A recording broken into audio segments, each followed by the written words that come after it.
नमस्कार, स्वागत है आपका सच टॉक में। Social umbrella connecting humanity. इस सीरीज में हम आपकी मुलाकात political leaders, social reformers, policy maker और इस तरह के लोगों से कराएंगे जो देश के प्रति समर्पित हैं। और आज जो व्यक्तित्व हमारे साथ जुड़ने वाले हैं, हमारा सौभाग्य है कि वो एक ऐसी शख्सियत है जिनमें ये सभी क्वालिटीज हैं। आज हमारे साथ चर्चा में बने हैं श्री गोपाल कृष्ण अग्रवाल जी, जो कि बीजेपी के नेशनल स्पोक पर्सन हैं। नमस्कार गोपाल जी, बहुत बहुत स्वागत है आपका। गोपाल नमस्कार जी, आपके भावना जी, आपको भी मेरा नमस्कार और सभी दर्शकों को भी मेरा नमस्कार बहुत बहुत और धन्यवाद। नवरात्रि की शुभकामनाएं भी हैं। बहुत बहुत धन्यवाद। गोपाल जी बीजेपी के नेशनल स्पोक पर्सन हैं, सीए हैं और एक सोशल रिफॉर्मर के तौर पर ज्यादा जाने जाते हैं। तो गोपाल जी, इतनी सब जो क्वालिटीज हैं, इसके पीछे हमारा ये मानना है कहीं ना कहीं संस्कार जुड़े होते हैं। तो अगर आप अपनी फैमिली बैकग्राउंड के बारे में बताएंगे तो बहुत अच्छा लगेगा। मैं बेसिकली दिल्ली से पढ़ा लिखा हूं और चार्टर्ड अकाउंटेंसी तो की थी मैंने। और मैं बचपन से पहले मध्य प्रदेश के बाद मेरे पिताजी लेडी हार्डिंग मेडिकल कॉलेज में प्रोफेसर थे, डॉक्टर थे, पढ़ाते थे, तो उसी कैंपस में हम लोग शिफ्ट हुए और लगभग पूरा बचपन कॉलेज की पढ़ाई सब Lady Hardinge Medical College campus के यहाँ रह के ही हुई। मेरे पिताजी राष्ट्रीय स्वयंसेवक संघ से और पहले बीजेपी से भी जुड़े रहे और कई संगठनों के साथ उन्होंने काफी काम किया। शंकराचार्य जी जो पुरी के भारती कृष्ण तीर्थ जी थे, उनके साथ भी वो काफी वर्ष रहे थे। तो बचपन से हमारे यहाँ पे सामाजिक कार्यकर्ता, जो धार्मिक, जो साधु संत और विद्वान सब घर में आते रहते थे और मेरा भी जाना पिताजी के साथ ऋषिकेश वगैरह रहता रहा था। और जो सनातन धर्म है, जो अपना हिंदू धर्म है, इसका वृहद रूप से अध्ययन मेरे पिताजी का कहना था, तो हम लोग वो करते रहे। और जल्दी ही राष्ट्रीय स्वयंसेवक संघ के संबंधों के कारण जो सामाजिक चेतना है अलग अलग क्षेत्र में, चाहे सेवा भारती के रूप में या विद्यार्थी परिषद के साथ या अंतर्राष्ट्रीय सहयोग परिषद के साथ, किसान संघ, मजदूर संघ, इन सब क्षेत्र में अलग अलग विद्या भारती, इन सब क्षेत्र से के कार्य के साथ मैं किसी न किसी रूप में बचपन से जुड़ा रहा।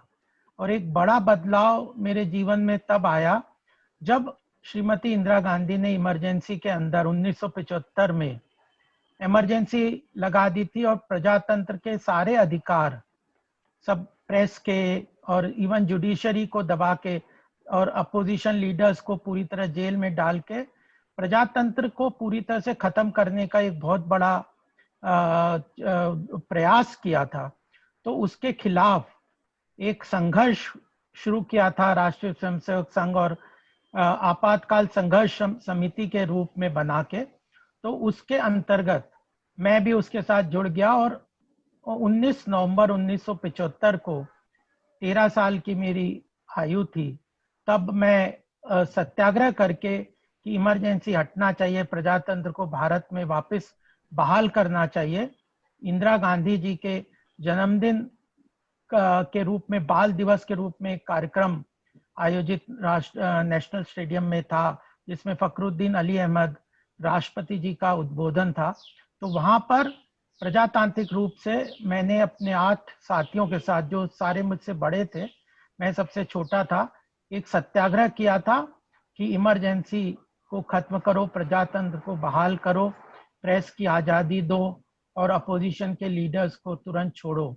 एक सत्याग्रह किया था, तो जिसके एवज में डिफेंस ऑफ इंडिया रूल के अंतर्गत 19 नवंबर सन 1975 को मुझे इंदिरा गांधी की सरकार ने अरेस्ट कर लिया था और फिर पौने 3 महीने में 7 दिन कम मैं चिल्ड्रन जेल में रहा और 12 फरवरी सन 1976 को जेल से निकल के आया। ये जो 3 महीने का लगभग जेल का कार्यकाल था, उसने मुझे बहुत गहन चिंतन प्रजातंत्र, भारतीय संस्कृति और इसके रूप में पढ़ने लिखने का समय मुझे दिया। तो वह एक सामाजिक बहुत बड़ा बदलाव मेरे जीवन में वो 3 महीने लेके आए। और मैं मात्र उस वक्त 13 वर्ष का था, 8वीं की कक्षा का विद्यार्थी था, मुझे स्कूल से भी निकाल दिया गया। हाँ उसके बाद लगभग 25 दिसंबर को मेरी माताजी को भी अरेस्ट कर लिया गया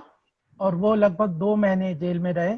और उसके बाद मेरे पिताजी को भी दिसंबर के माह में अरेस्ट कर दिया गया इमरजेंसी के खिलाफ सत्याग्रह संघर्ष के लिए, और वह 6 महीने जेल में रहे, तिहाड़ जेल में और नागपुर के जेल में। तो इस तरह हमारा पूरा परिवार, तीनों ही लोग थे, मैं अकेला पुत्र था उनका। तो हम लोग इस तरह से इमरजेंसी के अंतर्गत प्रजातंत्र के लिए संघर्ष किया। उसके बाद तो सामाजिक जीवन में काफी तेजी से हम काम करते रहे, पूरा जीवन इसी तरह अलग अलग क्षेत्रों में काम करते हुए रहा। और लगभग 2000 में मैं भारतीय जनता पार्टी में जना कृष्णमूर्ति जी मुझे लेके आए थे। My God. तो जब आज आप वो बातें फिर से दोहरा रहे थे तो यकीनन आपने फिर से वो पेन फील किया होगा। हमारी मॉरल ड्यूटी बनती है हम आपको कुछ अच्छा फील करें। 5-6 साल पुरानी बात है, मैं एक लॉ ऑफिस में बैठी थी। वहां एक यंग लॉयर जिसने शायद आपके साथ काफी लंबे समय तक काम किया था, एक तस्वीर को देखकर बोले, ये तो अपने गोपाल जी जैसे लग रहे हैं। और जानते हैं वो तस्वीर किसकी थी? वो तस्वीर विवेकानंद जी की थी।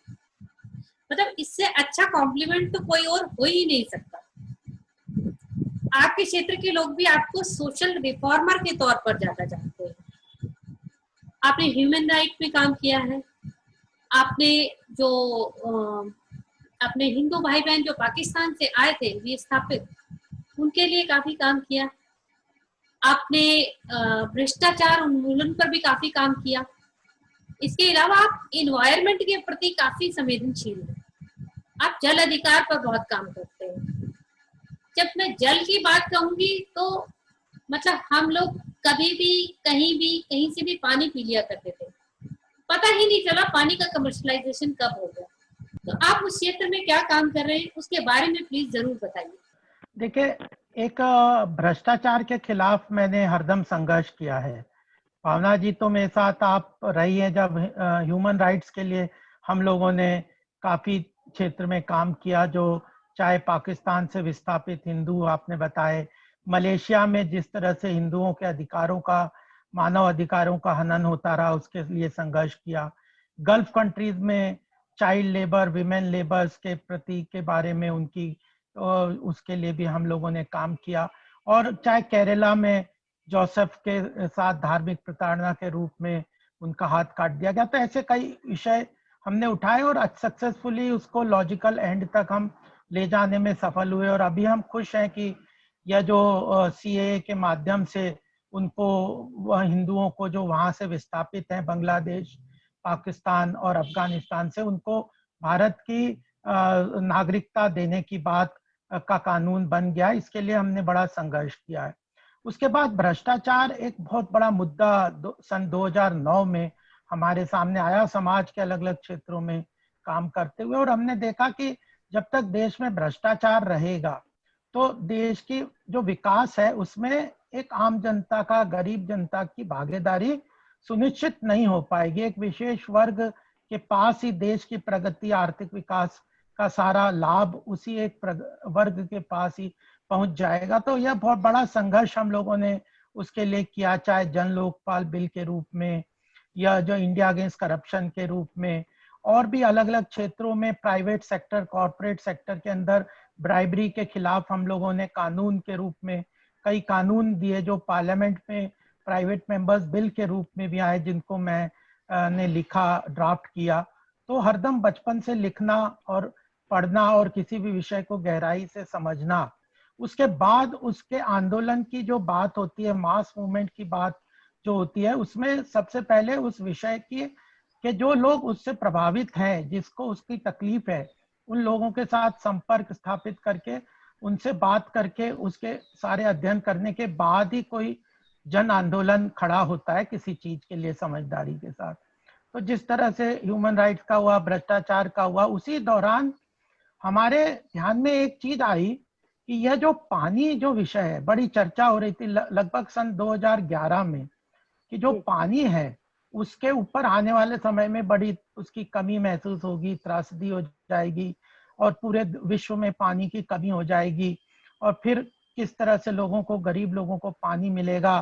तो इसके लिए बड़ा एक चर्चा सब जगह होने लगी थी कि इसका निजीकरण कर दिया जाए, व्यवसायीकरण कर दिया जाए, पानी को कंजर्व करने के लिए उसके ऊपर प्राइसिंग लगा देंगे तो प्राइसिंग से कंजर्वेशन पानी का अच्छा होगा। इस तरह की बड़ी एक विस्तृत चर्चा हमारे सामने आई। और जैसे हम गए कई जगह, झकीरा में गए जो करोल बाग के पास, तीनों तरफ से रेलवे लाइन से कवर्ड है और लगभग 2 लाख की जनसंख्या उसके अंदर रहती है, और वहां पे एक भी नल नहीं था जिससे उनको पानी मिल सके।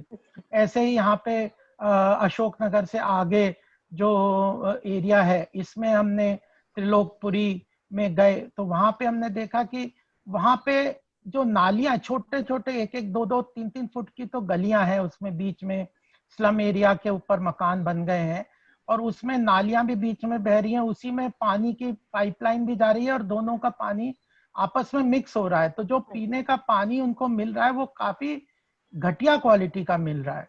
और फिर जगह जगह धीरे धीरे बॉटल वाटर का और पैकेज वाटर की सारी बात हुई। जामिया के क्षेत्र में भी हमने कई पद यात्राएं करी, तो वहां पे तो ग्राउंड लेवल पे लोग टैंकर से और इधर से जो है पानी बेचते थे और बिना खरीदे कोई पानी पी नहीं सकता था। तो गरीब लोग के लिए जो जितनी आवश्यकता होती है पानी की, और वह उतना खर्च नहीं कर सकते उतना पैसा, तो वह थोड़े से पैसे में ही सोचते थे कि हम पानी कम कंज्यूम कर लें। तो यह सारी चीजें देख के हमें लगा कि पानी के विषय में एक गहन अध्ययन चाहिए और एक पॉलिसी लेवल पे बड़ा ही एक इंटरवेंशन, सामाजिक चेतना के जागरूक लोगों का चाहिए। और उसी वक्त चांस की बात है कि 2012 में राष्ट्रीय जल नीति का ड्राफ्ट सरकार ने पब्लिक डोमेन में डिस्कशन के लिए डाला, तो हमने उस पर बड़ी चिंतन किया, चर्चा की, राउंड टेबल किए, पद यात्राएं की,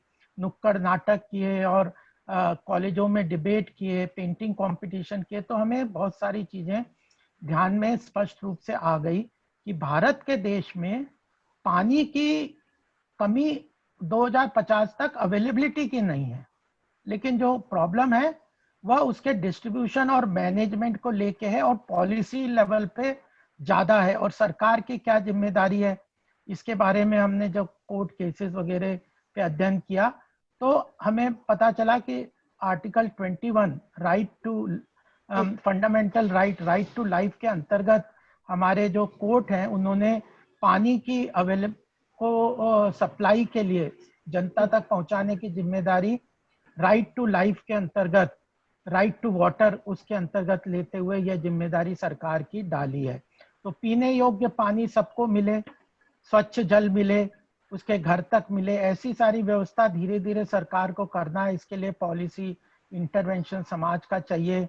प्राइसिंग का क्या उसमें रोल है, कंजर्वेशन का क्या रोल है, प्राइवेट कंपनियों का डिस्ट्रीब्यूशन और मैनेजमेंट में किस तरह से इस इम्पोर्टेंट एलिमेंट के लिए किस तरह से वेल्थ क्रिएशन का वर्ल्ड में कई जगह प्रयास किया गया और वो असफल भी रहा।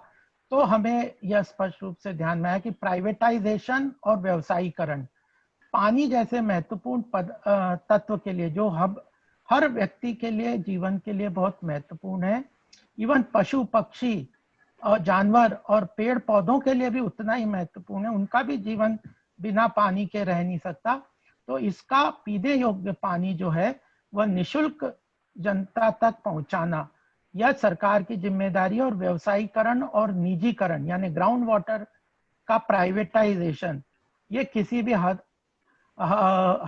तक यह जनता के हित में नहीं है, यह हमारी संस्कृति के अनुसार भी यह नहीं है। तो इसके लिए हमने एक बड़ा जन आंदोलन जलाधिकार फाउंडेशन के रूप में खड़ा किया और पॉलिसी लेवल पे बहुत सारे इंटरवेंशन, आर्टिकल्स, अपने सजेशंस और इवन पार्लियामेंट में अपने विषय को रखवाना और इस तरह के कार्य किए। और मुझे लगता है कि आज के समय में इस बात के लिए सब जगह पे एक तरीके से सहमति बनती है कि जो ग्राउंड वाटर है वह सरकार ट्रस्टी के रूप में उसको उसकी अधिकार केवल ट्रस्टी के रूप में है, वह उसका प्राइवेटाइजेशन या सेल परचेज उस तरह से नहीं कर सकती। लेकिन जो डिस्ट्रीब्यूशन और मैनेजमेंट के खर्चे हैं उसको किस तरह वहन करें, ये एक विषय है तो जिसके ऊपर बड़ी चर्चा है। हमने लगभग 9 प्रदेशों में हमारी पूरी जलाधिकार फाउंडेशन की टीम खड़ी हो गई है और हमने तालाबों का बड़ा जीर्णोद्धार करने का काम भी जागरूकता के रूप में किया है। नोएडा में भी 3 तालाब हैं, जो 2 ग्रेटर नोएडा में और 1 नोएडा में, जिसका जीर्णोद्धार पुनरुद्धार हम लोगों ने इस साल शुरू किया। इसके पहले द्वारका में 3 बड़े बड़े तालाब का जीर्णोद्धार जनता के कार सेवा के द्वारा किया है और एक आगरा के पास जो दीनदयाल धाम में बहुत ही बड़ा विशाल तालाब है जो लगभग 50 बीघे का मुगल कालीन, जिसको धीरे धीरे एनक्रोचमेंट हो रहा था और उसको क्योंकि पहले यमुना से जोड़ा था तो पानी रहता था, लेकिन अब उसमें नहीं पानी था तो उसको रिवाइव करके आज वो एक समुद्र की तरफ 50 बीघा तालाब हमारे प्रयासों से जलाधिकार फाउंडेशन के कार्यकर्ताओं के द्वारा सामने आया। तो हमारा यह बहुत महत्वपूर्ण योगदान इस पूरे आंदोलन में, जनता का बहुत हमारे साथ सहयोग भी है। इसके लिए हमने जल अदालतें भी की है। जो पानी की समस्याएं जनता की है उसको अधिकारियों के साथ, लोकल बॉडीज के साथ कैसे रिजॉल्व करना, उसके लिए उनको साथ में बिठा के जल अदालत के रूप में भी हम लोगों ने किया, जल उपवास भी किया। इसमें युवा, बच्चे, स्कूल के बच्चे, सोशल एक्टिविस्ट, ये सब भी हमारे साथ जुड़ते हैं और कंजर्वेशन और पॉलिसी इंटरवेंशन, ये दोनों प्रयास हम लोगों ने किए हैं। जी बिल्कुल, उम्मीद करते हैं इस क्षेत्र में जल्दी सुधार होगा और होना भी चाहिए, क्योंकि जल, वायु, ये सब मौलिक अधिकार है। सर, जैसे कि आप बीजेपी के नेशनल स्पोक पर्सन हैं और अर्थशास्त्र के ज्ञाता हैं, तो आपको अक्सर टीवी डिबेट में बुलाया जाता है और वहाँ बहुत ग्रिलिंग होती है। नहीं, हम यहाँ इस तरह से कोई बात नहीं करने वाले, हम यहाँ बहुत अलग अंदाज में बात करेंगे। हम पोएम के तौर पर बात करेंगे, जैसे कि वोकल फॉर लोकल, आत्मनिर्भर भारत की ओर, आपदा से अवसर की तरफ। तो सर, गड़बड़ कहाँ हो रही है? जहां हम आपदा से अवसर की बात करते हैं तो कहाँ चूक हो रही है? अगर हम IMF की रिपोर्ट पढ़ते हैं तो पता चलता है कि बांग्लादेश की जीडीपी इंडिया से बेहतर है, या पता चलता है कि जो मल्टीनेशनल कंपनी जो हम उम्मीद लगाकर बैठे हैं कि इंडिया में आनी चाहिए, वो दूसरे देशों की तरफ रुख कर रही हैं। अगर हम किसी आम आदमी से बात करते हैं या व्यापारी से बात करते हैं तो वो बोलते हैं कि यहाँ पर बहुत सारी परेशानियां हैं, जैसे क्लियरेंस को लेकर सिंगल विंडो नहीं है, इंफ्रास्ट्रक्चर की प्रॉब्लम है, बिजली पानी की प्रॉब्लम है और लेबर लॉ को लेकर रिफॉर्म्स की जरूरत है। सर, इसके बारे में आप बताइए प्लीज, कैसे और कितना सुधार होने की उम्मीद है? देखिए, सबसे पहली बात तो मैं आपके दर्शकों को आपके माध्यम से ये बताना चाहता हूँ, आपका प्रश्न बड़ा विस्तृत और बहुत ही अच्छा है और सामरिक भी है।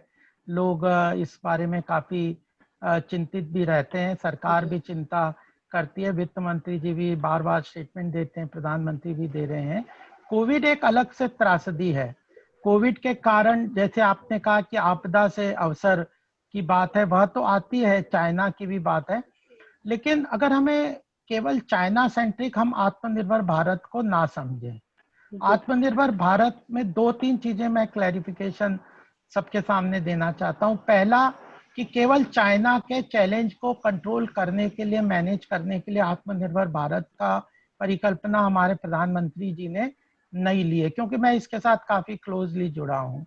दूसरी बात यह है कि कोई ये ना समझे कि आत्मनिर्भर भारत मतलब हम वापस 1970 की क्लोज्ड इकोनॉमी पे जा रहे हैं, जब हम किसी भी तरह के इंपोर्ट्स को पूरी तरह बैन कर देंगे, ग्लोबल इकोनॉमी से हम अपने आप को इंटीग्रेशन खत्म कर देंगे।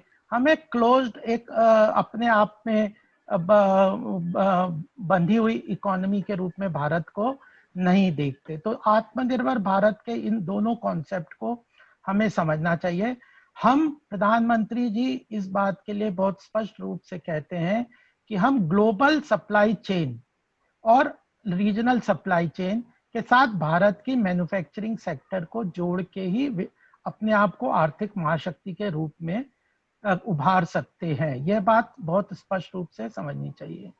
दूसरी बात हमें यह भी देखनी चाहिए कि अगर हमारा मैन्युफैक्चरिंग सेक्टर, हमारे देश में लगभग 60% जनसंख्या एग्रीकल्चर सेक्टर में अपनी आजीविका चलाती है, और जब से स्वतंत्र हुआ धीरे धीरे हमारे एग्रीकल्चर सेक्टर में जो ओवर एम्प्लॉयमेंट होता है, जिसके कि ज्यादा लोग, जमीन तो कम होती, हिस्सा कम होता गया, लेकिन लोग एग्रीकल्चर पे ही अपनी आजीविका पे डिपेंड करते थे। तो जैसे जैसे अर्थव्यवस्था बढ़ती है तो जो अर्थव्यवस्था एग्रीकल्चर से प्राइमरी से सेकेंडरी एक्टिविटीज की तरफ बढ़नी चाहिए, तो मैन्युफैक्चरिंग और सर्विसेज की तरफ देश का विकास होना चाहिए, ताकि एम्प्लॉयमेंट जो मिल सके मैन्युफैक्चरिंग में ज्यादा मिलता है। हम लोगों ने मैन्युफैक्चरिंग में कहीं ना कहीं फोकस हमारे देश का कम हो गया, और सर्विसेज में तो हमने ग्लोबली बहुत अच्छा परफॉर्म किया 1990 के बाद।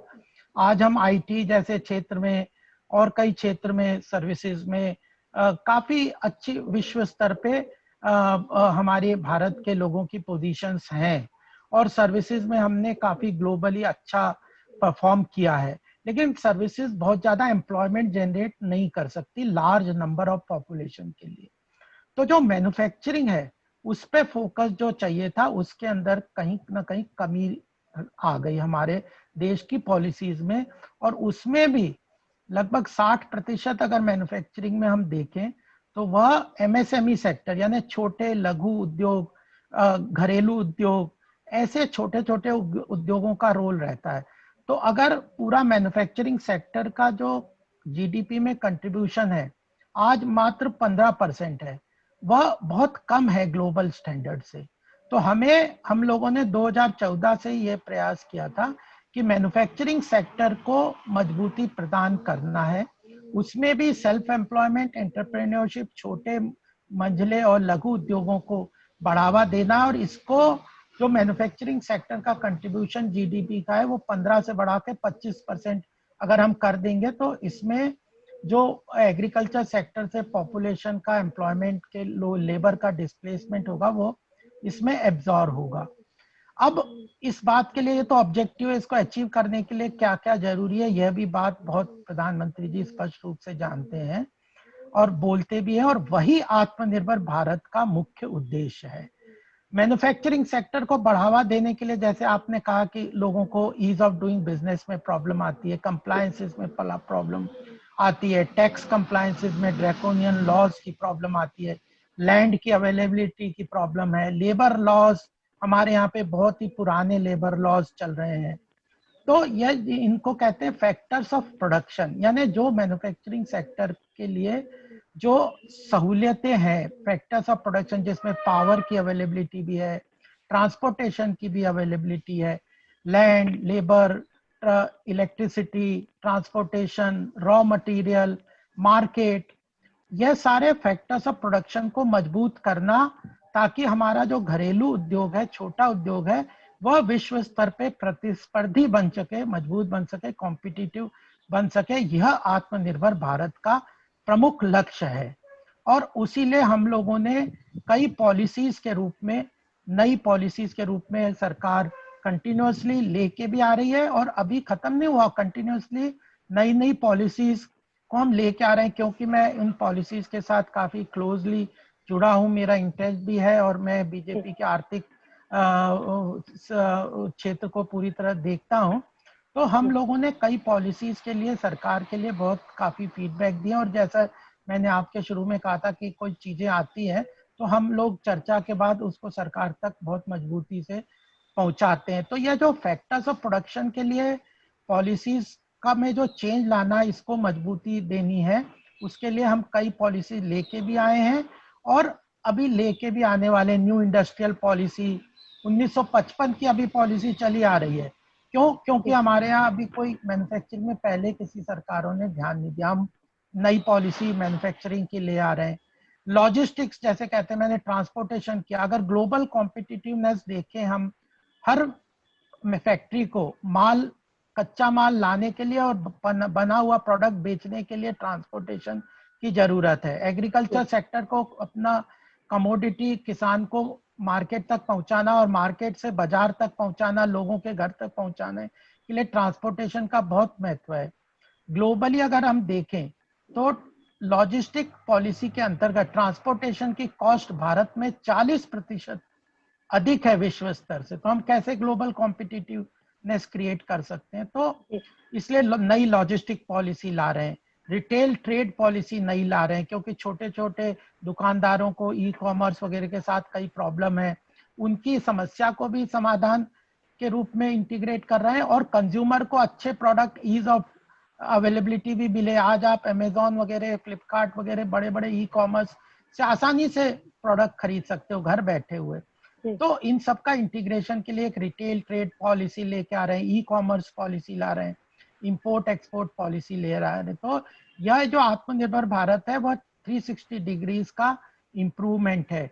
क्रेडिट अवेलेबिलिटी, कैपिटल बहुत बड़ी जरूरत किसी भी इंडस्ट्री की होती है, उसके लिए लोन मिल जाए, इजी टर्म्स में मिल जाए, सस्ते दर पे लोन मिल जाए, ये सारी चीजें हम लोग पूरी तरीके से दिन रात मेहनत करके कर रहे हैं।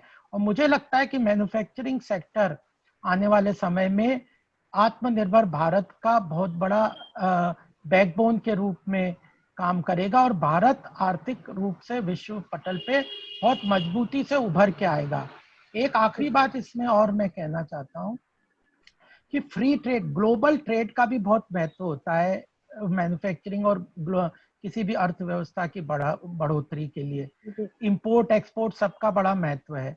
तो हम लोगों ने 2010 में ना फ्री ट्रेड एग्रीमेंट साइन कर लिए थे और आसियान कंट्रीज के साथ कर लिया और वहां से इंपोर्ट हमने फ्री कर दिया। और हमारी डोमेस्टिक इंडस्ट्री में जो फैक्टर्स ऑफ प्रोडक्शन, जैसे मैंने आपको ये सारे फैक्टर्स ऑफ प्रोडक्शन बताए, low electricity cost availability, low land cost availability, ये सब को इम्प्रूव नहीं किया तो हमारी डोमेस्टिक इंडस्ट्री अनकॉम्पिटिटिव हो गई ग्लोबली में और हमें फ्री ट्रेड एग्रीमेंट का नुकसान हो गया। और जहां तक बांग्लादेश की कई बातें आई, आपने IMF की बात की, बांग्लादेश की GDP क्यों ग्रो हो गई? उसने जो फ्री ट्रेड एग्रीमेंट किया वो यूरोप से किया, तो उसने यूरोपियन बाजार में टेक्सटाइल वगैरह की को बेचने का अपना रास्ता खोला और हम लोगों ने अपना बाजार जो 137 करोड़ जनसंख्या का बाजार है वो आसियान कंट्रीज के लिए खोल दिया और डोमेस्टिक इंडस्ट्री को मजबूती और स्ट्रेंथ प्रोवाइड करने के पहले। तो हम लोगों ने एक अभी 2019 से प्रयास फ्री ट्रेड एग्रीमेंट को रिन्यू करके, रिवैम्प करके अपनी डोमेस्टिक इंडस्ट्रीज को मजबूती प्रदान करने के साथ साथ फिर उसके बाद हम इसको ग्लोबली कंपटीशन के लिए खोलेंगे। इस तरह का प्रयास हम 360 डिग्रीज में लेके आ रहे हैं। तो यह बात आपके सामने स्पष्ट होनी चाहिए। और प्रधानमंत्री जी ने एक और बात कही है कि इस कोविड की त्रासदी में हम लोगों ने देखा होगा कि अगर हम घरों में बंद हो गए, घरों में रहने लग गए, तो आम जनता को खाने पीने की लोकल आवश्यक दैनंदिन चीजों की आवश्यकता लोकल अपने सेक्टर के और दुकानदार, कॉलोनी के दुकानदारों ने ही प्रोवाइड किया है। तो जो लोकल मार्केट है, लोकल जो प्रोविजनल स्टोर्स हैं, उनका हमारे जीवन में बड़ा महत्व होता है। तो वोकल फॉर लोकल का जो नारा है उसको भी प्रधानमंत्री ने बुलंदी के साथ कहा कि हमें जो दैनंदिन छोटी छोटी आवश्यकताओं की जो आपूर्ति करनी है उसको हम लोग लोकल मार्केट के साथ डिपेंड करेंगे तो उसको भी एक रोजगार मिलेगा, आसपास रेहड़ी वाले, पटरी वाले और छोटे छोटे दुकानदारों को भी आजीविका मिलेगी और हमारी आवश्यकता भी तुरंत और आसानी से पूरी होगी। वोकल फॉर लोकल भी महत्वपूर्ण है। ग्लोबल और रीजनल सप्लाई चेन के साथ अपने मैन्युफैक्चरिंग को लिंक करना भी बहुत जरूरी है, क्योंकि उसके बगैर कोई आर्थिक महाशक्ति के रूप में हम बन नहीं सकते। लेकिन उसके साथ हमारी मैन्युफैक्चरिंग इंडस्ट्रीज को मजबूती और कॉम्पिटिटिव बनाने के लिए उसको लेवल प्लेइंग फील्ड देना, जो फैक्टर्स ऑफ प्रोडक्शन अच्छी तरह से देना भी बहुत जरूरी है। और जो फ्री ट्रेड एग्रीमेंट जैसे ग्लोबल ट्रेड एग्रीमेंट्स में से टेम्पररी अगर किसी की आवश्यकता हो तो हमारी इंडस्ट्री को प्रोटेक्ट भी करना बट लॉन्ग टर्म में इसको ओपन इंडस्ट्री और ओपन लिबरलाइजेशन की तरफ बढ़ना का काम सरकार कर रही है। इसीलिए अगर आप देखें तो अभी एग्रीकल्चर सेक्टर के अंदर बहुत महत्वपूर्ण बदलाव किए हैं सरकार ने। पूरा मार्केट को ट्रांसपेरेंट और एफिशिएंट बनाने का प्रयास किया, वेयर हाउसिंग में इन्वेस्टमेंट ड्रॉ करने का पूरा प्रयास किया है। फिर लेबर रिफॉर्म्स के लिए आमूलचूल परिवर्तन सरकार ने किए।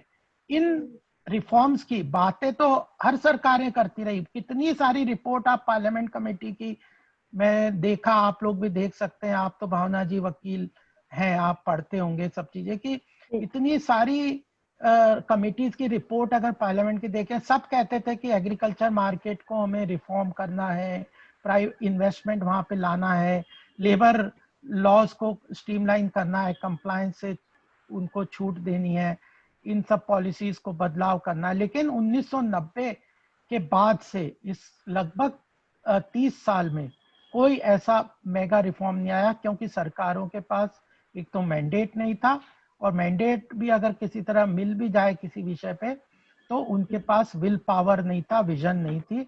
तो जीएसटी जैसा भी रिफॉर्म 2000 में जिसके लिए कंसेंसस थी, उसको 2018-19 में हमारी सरकार लेके आई। वन मार्केट वन नेशन वाला इनडायरेक्ट टैक्सेस 13 टैक्सेस थे जो इनकॉर्पोरेट किए। और फिर वर्चुअल, आपने टैक्स की बात की, लोगों को इतनी प्रॉब्लम होती है, तो वर्चुअल असेसमेंट का पूरा मैकेनिज्म किया, जिससे ताकि एम्प्लॉइज जो टैक्स कलेक्शंस वाले हैं वो इनकम टैक्स ऑफिसर्स के हरासमेंट लोगों को ना मिले, ऑनलाइन सब काम हो जाए और ट्रांसपेरेंसी से काम हो जाए। यह सारी चीजों का प्रयास, मुझे लगता है कि भारत अपने आप में आर्थिक रूप से बहुत मजबूती से आगे बढ़ने वाला है। और हम ही नहीं कह रहे, विश्व स्तर पे इस बात को मानने के लिए सरकारें, ग्लोबल गवर्नमेंट्स तैयार है। और आपदा के कारण, कोविड के कारण जो ग्लोबल मैन्युफैक्चरिंग हब चाइना बन गया था पिछले 30 साल में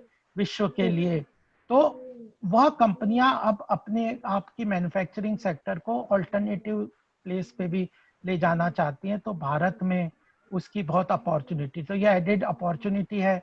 हमारी सरकार ने डिफेंस सेक्टर को पूरी तरह से प्राइवेट मैन्युफैक्चरिंग के लिए खोल दिया, जिससे फॉरेन एक्सचेंज भी बहुत बचेगी। और छोटे छोटे प्रोडक्ट, नट बोल्ट तक हम डिफेंस के इंपोर्ट करते थे, क्या जरूरत थी, क्यों ये होता था, इस बात को मैं और ज्यादा यहाँ पे स्पष्ट नहीं करूंगा। लेकिन जो डिफेंस प्रोक्योरमेंट में जिस तरह का भ्रष्टाचार सरकारों ने कर रखा था, उसके कारण वो सारा इंपोर्ट होता था, यह स्पष्ट है। तो मुझे लगता है कि मोदी जी के साथ हम सब खड़े होंगे, हम लोग सुनने को तैयार हैं, किसी के भी किसी भी तरह के जायज सुझाव होंगे तो हम उनको इम्प्लीमेंट करेंगे। मेरा सवाल बहुत बहुत सारे वर्टिकल्स में था, बहुत विस्तृत था, इसलिए आपका जवाब भी बहुत विस्तृत हो गया और उसमें लगभग हमारे सभी क्वेश्चंस का आंसर आ गया था। जिसमें एक जितेंद्र जी ने बोला था कि एमएसएमई लोन को लेकर उनको समस्या है, और एक वो ये कहना चाह रहे थे कि जो कमर्शियल फैक्ट्रीज हैं या कमर्शियल प्लेस हैं, तो उनको लीज होल्ड ना रहकर फ्री होल्ड अगर सरकार कराए तो उससे व्यापारी को भी आसानी होगी और सरकार को भी एकदम से टैक्स मिलेगा, उसका जो भी ट्रांजेक्शन चार्जेस होते हैं वो मिलेगा। इकोनॉमी अपने आप में मंकी बैलेंसिंग एक्ट है, एक को मनाओ दूसरा रूठ जाता है वाला सिचुएशन है, बट सबको मनाना तो पड़ेगा। इस सब में मध्यम वर्ग थोड़ा सा अपने आप को इग्नोर्ड फील कर रहा है, मध्यम वर्ग की तरफ आप लोग और ध्यान देने के लिए बात कीजिए। एक भावना अरोड़ा जी ने प्रश्न पूछा था कि चाइना से हम कैसे कम्पीट करेंगे, उसका आंसर आपने ऑलरेडी दे दिया है।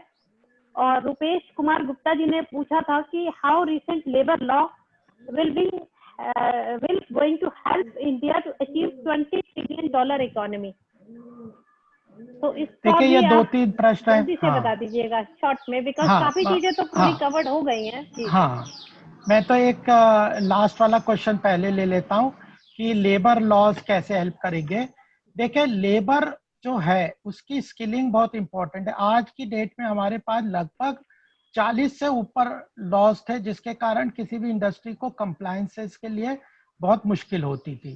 तो हमने उन सारे लॉज को कंपाइल करके केवल 4 लेबर कोड के अंदर उनको समाहित कर दिया। तो एक तो ईज ऑफ कोई लॉ को कोई बहुत मेजर उसमें बदलाव नहीं किया, लेकिन कंपाइल करके उसको एक आसान तरीके के अंतर्गत हम लोग ले आए, तो सिंप्लीफिकेशन एक बड़ी बात है।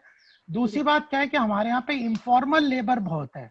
अगर हम कई बार क्या करते हैं कि केवल 7% है जो फॉर्मल है, जो यूनियन के अंतर्गत इंडस्ट्री में है, बाकी सब है इनफॉर्मल। 93% लेबर हमारी इनफॉर्मल सेक्टर में है, और उसको सोशल सिक्योरिटी की बड़ी प्रॉब्लम थी। ना उसके लिए कोई इंश्योरेंस था, ना ईएसआई था, ना प्रोविडेंट फंड था, और उसकी जॉब सिक्योरिटी की भी कुछ नहीं थी, उसकी लिविंग कंडीशंस बहुत प्रॉब्लम थी। तो इस लेबर कोड में हमने वेलफेयर कोड जो बनाया है, उसके अंदर इनफॉर्मल सेक्टर में भी लेबर को सारी सुविधाएं देने की बात इसमें की गई है। तो यह एक बहुत महत्वपूर्ण बदलाव लेबर कोड के द्वारा, नए लॉज के द्वारा हम लेके आ रहे हैं। प्रोविडेंट फंड और ईएसआई को हमने एक यूनिवर्सल रूप में ले आए हैं, तो वह सोशल सिक्योरिटी का एक बहुत बड़ा जरिया इनफॉर्मल फॉर्मल सेक्टर के लिए वो आता है। कंस्ट्रक्शन लेबर को भी प्रोविडेंट पीएफ और ईएसआई के अंतर्गत उस लेबर को भी लेके आ गए हैं। और ये जो 3 इंश्योरेंस की स्कीम्स है, अटल स्वास्थ्य योजना, प्रधानमंत्री स्वास्थ्य योजना और अटल पेंशन योजना, और यह जो लाइफ इंश्योरेंस की बहुत ही सस्ती 12 रुपए महीने में और 365 रुपए साल में जो स्वास्थ्य योजनाएं लेके आए हैं, इसके लिए भी सोशल सिक्योरिटी छोटे छोटे मध्यम वर्ग के लेबर के लिए यह बात हम लेके आए हैं। तीसरा, ये जो लैंड लीज एग्रीमेंट हम लेके आए नीति आयोग के द्वारा, जिसके अंदर जो ग्रामीण क्षेत्र में लोग जो बटाई पे काम करते थे, उन लोगों को भी एक ऑफिशियल स्टेटस मिल जाए, ताकि वो ऑफिशियली लीज एग्रीमेंट के द्वारा उस लैंड को उसको टिल्ट कर सके और उसका लाभ भी ले सके। तो वह भी एक बहुत बड़ा बदलाव लेके आए। और फिर सीजनल इंडस्ट्री की भी डिमांड थी कि कहीं ना कहीं कुछ इंडस्ट्री जो होती हैं वो सीजनल होती हैं, तो उसके लिए या कभी बैड पैच आता है तो रिट्रेंचमेंट वगैरह की छोटे छोटे इंडस्ट्रीज को प्रॉब्लम आती है, तो उसके लिए 300 से नीचे के संख्या लेबर वाले यूनिट्स को हमने ईज ऑफ ऑपरेशंस दिए, ताकि लोग इंडस्ट्री लगाने में ना डरें और नए नए प्रोजेक्ट लगें, और उसके कारण अगर कोई फेलियर्स भी हो, कुछ हो, तो उनके लिए बहुत मुसीबत ना खड़ी हो जाए। इस तरह की व्यवस्था लेबर लॉ के रूप में की है। एमएसएमई का आपका सजेशन है, आरबीआई उस पर काफी काम कर रहा है। प्रधानमंत्री वित्त मंत्री जी बैंकों के साथ पूरी तरह पुश कर रहे हैं कि बहुत सारी स्कीम्स, आत्मनिर्भर भारत के अंदर 21 लाख करोड़ का पैकेज है, उसमें लगभग 3 लाख करोड़ का पैकेज तो एमएसएमई के लिए है, 1.5 लाख का एग्रीकल्चर सेक्टर के लिए है, और 3,10,000 का पैकेज ये रेडी वाले, पटरी वालों को 50,000, 10,000 से लेके 50,000 तक के लोन की बात का पैकेज है। तो 4.5 लाख और 7,60,000 का पैकेज तो छोटे मध्यम रेडी वाले, पटरी वाले कृषि क्षेत्र के लोगों के लिए है। तो वह और भी जो आप लोगों के सजेशन आते हैं, धीरे धीरे हम लोग, जैसे मॉरेटोरियम के टाइम पे पहले दिया था तो इंटरेस्ट का वेव का हुआ कि मॉरेटोरियम में इंटरेस्ट भी ना लगाना चाहिए, तो उसको भी हम लोगों ने माना है। तो इन चीजों को हम लोग पूरी तरह से बात कर रहे हैं। और प्रवासी मजदूरों के लिए भी मैं एक बात कहना चाहता हूँ, जो मनरेगा के तहत पंचायत के थ्रू प्रवासी मजदूरों के लिए, लेबर के लिए, उनके पंचायती क्षेत्र में ही पैसा मिले, इसका प्रयास सरकार ने मनरेगा के थ्रू किया, और लगभग 1 लाख करोड़ का बजट ऑलरेडी हम लोग इसके तहत कर चुके हैं, जो जनधन अकाउंट के तहत, जो अंतर्गत लोगों तक सीधा पैसा पहुंचने का काम चल रहा है। और जो पहले एडमिनिस्ट्रेटिव लीकेजेस थी पैसे के ट्रांसफर में, सरकारी योजनाओं में, वो सब जनधन अकाउंट के तहत बिल्कुल अंतर्गत खत्म हो गई है। जी जी जी, बिल्कुल उम्मीद करती हूँ कि जो भी योजनाएं हैं, हम तो एक आम इंसान तो अब ये चाह रहा है कि कोई और योजना ना बने, जो योजनाएं बन गई हैं उन पे बहुत अच्छे से इम्प्लीमेंटेशन हो, बिकॉज एक के बाद एक योजना आती रहती है, तो वो आने वाले समय में वो भी एक चक्रव्यूह ना बन जाए कि उसको तोड़ना मुश्किल हो जाए। तो जो भी चीजें हैं, जो भी पैकेजेस दिए गए हैं, जो भी चीजें, जो भी पॉलिसीज बनाई गई है, अगर हम उसी के इम्प्लीमेंटेशन पे अगले आने वाले समय लगाएंगे, तो मुझे लगता है कम से कम हम आर्थिक रूप से खुद सबल हो पाएंगे, क्योंकि अगर हम सबल होंगे तभी हमारे पास कोई और आएगा। हमारा ये मानना है, किसी और को बुलाकर और अपने ही देश के लोग जो हैं वो परेशानी में रहें तो वो कोई मजेदार बात तो रहेगी नहीं।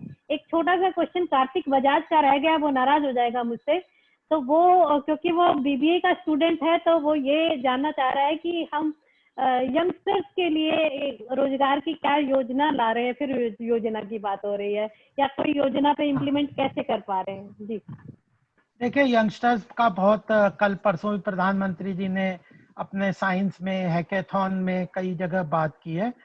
युवाओं को एक चीज मैं उनकी को एक बात स्पष्ट रूप से आपके माध्यम से कहना चाहता हूँ जी कि व्हाइट कॉलर जॉब्स के पीछे ना दौड़े, जी क्योंकि अगर इतनी बड़ी जनसंख्या हर महीने देश में हम, क्योंकि युवा वर्ग ज्यादा है, यंग पॉपुलेशन भारत की बहुत ज्यादा है, वह केवल सोचेगी कि कंप्यूटर की जॉब मिल जाए, एयर कंडीशन कमरे में बैठ के मुझे जॉब मिल जाए, तो वह पॉसिबल किसी भी विश्व की सरकारों के लिए नहीं है। हमें स्वरोजगार और उसमें काम करना चाहिए। अगर 135 करोड़ हमारी जनसंख्या, हर चीज, हर व्यक्ति की बहुत सारी आवश्यकता है, तो सर्विस सेक्टर में स्टार्टअप, नए नए इनोवेशन, सर्विस प्रोविजन के, एफिशिएंट प्रोविजन के आयाम को हम लोगों को देखना चाहिए। युवाओं के अंदर नई सोच होती है, एक एंटरप्रेन्योरशिप की एक जील होती है, उसको लेते हुए जनता की समस्याओं का समाधान करने का सॉल्यूशन के रूप में हम जितने प्रोजेक्ट लेके आएंगे, जिनको कि चाहे हम स्टार्टअप, स्टैंड अप करके इंडिया कहते हैं, उसके अंतर्गत हम लोग सरकार की ये जो अटल इनोवेशन मिशन है, अटल टिंकरिंग लैब है, और स्कूलों के समय में जो अटल इनोवेशन मिशन के अंदर जो योजनाएं हैं, उसको अगर हम देखेंगे तो वो बहुत ही इनोवेटिव और बहुत ही हैंड होल्डिंग और सपोर्टिव है। उसमें सरकार टेक्नोलॉजिकल सपोर्ट भी दे रही है, उसमें हैंड होल्डिंग भी कर रही है, उसका क्रेडिट के लिए अवेलेबिलिटी भी कर रही है, बहुत सारी स्कीम्स हैं। उसकी टैक्सेशन भी सरकार ने मात्र 15% कर दिया। विश्व में 25% लोएस्ट टैक्स है, लेकिन हमारे यहाँ पे स्टार्टअप, इनोवेशन, न्यू कंपनीज के लिए सरकार ने इनकम टैक्स मात्र 15% कर दिया है। उसको इंटरेस्ट पे पैसा अवेलेबल कराने का, स्टार्टअप वगैरह के लिए लोन की अवेलेबिलिटी की सरकार ने व्यवस्था की है। तो अटल इनोवेशन मिशन वाली वेबसाइट को हमने देखना चाहिए, और अपने अलग अलग चीजों के सॉल्यूशंस के रूप में कैसे हम स्टार्टअप को ला सकते हैं, यह देखना चाहिए। कल ही परसों ही एक रिपोर्ट आई थी कि भारत में अभी रिसेंटली 600 यूनिकॉर्न डेवलप हुए हैं, और ग्लोबली जो वेल्थ क्रिएट होती है वो स्टार्टअप के यूनिकॉर्न के रूप में होती है। जो स्टार्टअप है, सक्सेसफुल स्टार्टअप जो होते हैं, उनकी बहुत ह्यूज वैल्यूएशन उनको मिलती है। $1 बिलियन से ऊपर की वैल्यूएशन जिसको मिलती है स्टार्टअप को, उसको, उस स्टार्टअप को यूनिकॉर्न कहते हैं। और वैसे 600 नए यूनिकॉर्न डेवलप हुए हैं। तो इतनी बड़ी वैल्यूएशन इनोवेशन के द्वारा हो सकती है। फिर वेंचर कैपिटल हैं, फिर जो स्टार्टअप फंड्स हैं, उन सबको ध्यान में रखते हुए हम लोगों ने अलग अलग क्षेत्र को काम करना चाहिए। तो मुझे लगता है कि छोटे छोटे रोजगार को भी बढ़ावा देके काफी इनोवेटिव रूप में हम काम कर सकते हैं। युवाओं को अपनी एनर्जी का और अपनी आइडियाज को इस तरह इम्प्लीमेंट करना चाहिए। कल ही एक लड़की को $25,000 का इंडियन अमेरिकन को प्राइज मिला है, क्योंकि उसने कोविड के किसी जो संक्रमण को कम करने का इनोवेशन किया है। और एक और मैं बात आपके सामने रखना चाहता हूँ, जो पीएसयूज हैं, अपनी लगभग 400 के करीब पीएसयूज हैं, उनकी वेबसाइट में जाएं। उन्होंने अपने प्रोसेसेस और प्रोडक्ट के रूप में जो प्रॉब्लम्स हैं उनको एनलिस्ट किया हुआ है। अगर आप उनके सॉल्यूशंस को ढूंढ के वो करेंगे तो वहां से आपको उस सॉल्यूशन के लिए, रिसर्च के लिए फंडिंग भी देने का उसमें प्रावधान है। फंडिंग के बाद अगर आपका प्रोजेक्ट सक्सेसफुल लगता है कॉन्सेप्चुअली, तो उसको प्रैक्टिकल रूप देने के लिए वो फाइनेंशियली सपोर्ट करेंगे। और फिर जब प्रोडक्ट डेवलप हो जाएगा या प्रोसेस डेवलप हो जाएगी उस सॉल्यूशन की, जिसको हैकेथॉन कहते हैं, तो फिर वह आपके उस प्रोडक्ट को, प्रोसेस को खरीद भी लेंगे, तो रेडी मार्केट मिलेगा। तो यह चीजें हैं और हमें अपने एजुकेशन को न्यू एजुकेशन पॉलिसी के तहत भी वोकेशनल स्टडीज, स्किल डेवलपमेंट और इस चीज की तरफ आगे बढ़ना चाहिए। किसी भी कार्य को छोटा नहीं समझना चाहिए। ग्लोबल वेल्थ क्रिएशन अगर आप देखें तो अमेरिका जैसे में भी मैक्सिमम वेल्थ जो क्रिएट होती है वह छोटे छोटे उद्योगों से, लघु उद्योगों से और सेल्फ एम्प्लॉयमेंट के द्वारा होती है। अमेरिका की हम कितनी बड़ी अर्थव्यवस्था है, इतनी विशाल अर्थव्यवस्था है, उसमें मैक्सिमम कंट्रीब्यूशन कई कई जगह तो 70% का कंट्रीब्यूशन भी एमएसएमई और सेल्फ एम्प्लॉयमेंट के लघु उद्योगों का। हमारे यहाँ तो वन डिस्ट्रिक्ट वन प्रोडक्ट की बात है। गवर्नमेंट ई मार्केट का प्रोविजन किया है जिसमें कि मार्केट की एक्सेसिबिलिटी एमएसएमई के लिए दिया है। बहुत सारे इनोवेशंस हैं जो सरकार लेके आ रही है। हमें, मेरा एक युवाओं के लिए और एक आवेदन है कि आप जरूर इंटरनेट को केवल एंटरटेनमेंट के लिए ना यूज करें। कम से कम आधी पौन घंटा गवर्नमेंट की मिनिस्ट्रीज की वेबसाइट्स को देखें, पढ़ें। जो आपने अभी भावना जी कहा ना कि लोगों को स्कीम्स का पता नहीं चलता, अब सरकार तो स्कीम्स ला सकती है और उसका इस्तेमाल करना, समझना आप जैसे हम जैसे लोगों का काम है कि लोगों तक जो जरूरतमंद है, जिनकी आवश्यकता है, उसको उस तक उससे जोड़ें। तो हमारी सामाजिक जो इम्पोर्टेंस है वह भी बढ़ती है और उनको लाभ भी होता है और देश में प्रगति में सामूहिक रूप से हम आगे बढ़ सकते हैं। बहुत अच्छा लगा आपसे बात करके। इतनी पॉजिटिविटी, इतनी आपकी सरलता, सहजता ऐसे ही अटल रहे। बहुत बहुत शुभकामनाएं आपको, और ऐसे ही बार बार हम आपको बुलाते रहेंगे और जो भी हमारे मन में दुविधा होगी उसका आप इसी तरह से बहुत ही सिंप्लिसिटी से और इतनी आसान शब्दों में आपने बताया, क्योंकि हमारा मोटिव ही यही है। कोई भी, जैसे हम लॉ सिंप्लीफाइड भी मैं एक कार्यक्रम कर रही हूँ, उसमें भी यही है कि चीजें लोगों तक पहुंचती नहीं है, मतलब उनको ज्ञान नहीं है, तो उस ज्ञान को किसी को जबरदस्ती तो नहीं दिया जा सकता। चलिए कोशिश तो करके देख सकते हैं। Thank you so much. Thank you. बहुत अच्छा लगा आपसे बात करके और मुझे लगता है कि यह आपका कार्यक्रम जनता तक पहुंचेगा। मेरे साथ सीधे भी कनेक्ट हो सकते हैं। ट्विटर हैंडल है गोपाल के अग्रवाल। अगर आप लोगों के कोई भी आपके माध्यम से या सीधे भी कोई सजेशन होंगे तो उसको हम जरूर उसमें समाहित करेंगे। नवरात्रि की इस शुभ अवसर की बहुत बहुत सभी दर्शकों को मेरी तरफ से शुभकामनाएं। और विजयदशमी जो बड़ा पर्व हम देश में आ रहा है 25 अक्टूबर को, सत्य की असत्य पे विजय के रूप में, राम राज्य की परिकल्पना के रूप में हम देखते हैं, तो उसकी बहुत बहुत शुभकामनाएं।